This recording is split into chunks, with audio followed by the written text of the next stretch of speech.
আমরা যদি পাশের দেশগুলোর দিকে তাকাই, সবাই কিন্তু এরকম ক্যামিও করে থাকে। শুধু আমাদের দেশে করলেই কেন যেন মানুষ হয় কাজ নাই দেখে এরকম। আমার কাছে মনে হচ্ছে যে না, এটা আমার মানে রাজকুমারটা একটা মা ছেলে কেন্দ্রিক সিনেমা।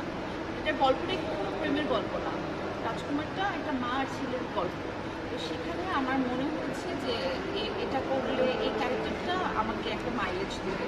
সো আমি দর্শক যারা দেখেছে, আপনারা কিন্তু মনে হয় জানেন না, শাকিব ভাইও কিন্তু আমার দবিশ্বাসের সংসার একটা সিনেমা আছে, সেখানে সেখানে cameo করেছিল। cameo করেছে। আপু, দর্শক যারা দেখেছে আসলে রাজকুমার, তারা বলেছে মাহিয়া মাহি এই পর্যন্ত যত সিনেমা করেছে তার ক্যারিয়ারের বেস্ট অভিনেতা। আমিও এই যে দেখেন সবাই কত অ্যাপ্রিশিয়েট করছে যে আমি অনেক ভালো অভিনয় করেছি। এটা যদি আমি এই ক্যারিয়ার